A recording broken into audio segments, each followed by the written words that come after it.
Hey, parents, did your adult child make a decision that in your heart you already knew where it was going to lead? Maybe it was a relationship, a friendship, a financial decision, or even a job, whatever it was. Something inside you knew it's not going to end well.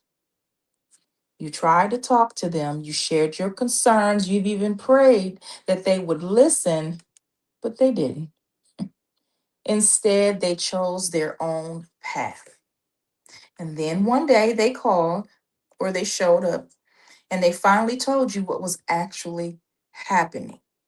And it broke your heart because it's not what you wanted to happen, right? And it wasn't that you wanted to be right. You just never wanted them to hurt. And if you ever found yourself in that place, I need you to know that you're not alone. So let's talk about it. I think that one of the hardest parts of loving an adult child is accepting that there are some lessons they have to learn for themselves.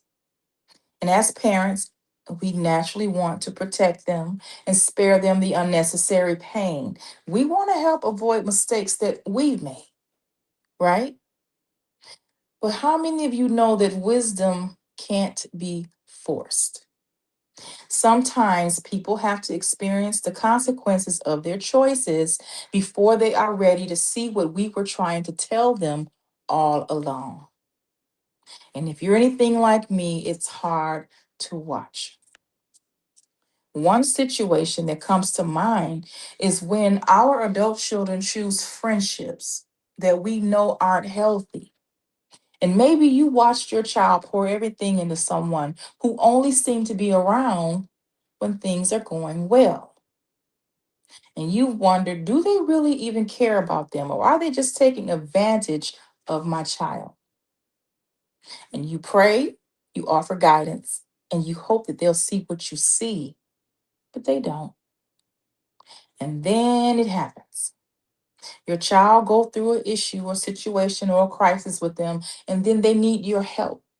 They need someone to show up for them, and suddenly those same friends are nowhere to be found. So who do they call? You. Now, here's where it's difficult. Part of you is relieved that they reached out, but another part of you is hurting because you wish that they had listened before it even got to this. And those mixed emotions are real, and I think it's okay to admit that. But let me tell you something that God has showed, okay? I've realized that the biggest question isn't why didn't they listen? The better question is how do I respond now from this point? Because that's the only part I can control. And honestly, that is where wisdom begins. When I started looking at it that way, I stopped asking, how do I keep this from happening? Instead, I started asking, Lord, what would wisdom do here, now, in this situation? That one question changed a lot for me. Because sometimes when our children come back after everything has fallen apart, our first response is driven by emotion. And we want to say, I tried to warn you, I tried to tell you. Or maybe we feel guilty and we rush to fix everything. But neither guilt nor frustration leads us to wisdom. We have to remember where it says in James 1 and 5, if any of you lacks wisdom, let him ask of God, who gives generously to all without finding fault, and it will be given to him. Now, that verse reminds us that God never expects us to figure these moments out alone. He invites us to ask him for wisdom, not just once, but every single time we need to. So the next time your adult child comes to you after things have fallen apart, let's work through it together. The first question that I would ask is, what does my child need most from me right now? Do they need someone to rescue them, or do they need someone who will walk beside them while they begin to take responsibility for their next steps? Now, those are two very different things. The second question: if I help, will my help move them forward or keep them stagnant, keep them where they are?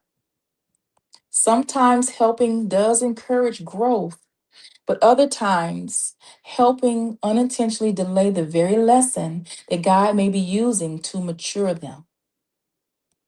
And that is not easy to discern. That is why we must ask for wisdom. And then, third, there's one more question that I think is just as important. How can I respond in a way that reflects both love and truth? Because love doesn't shame. Love doesn't say, I told you so. And love also doesn't remove every consequence.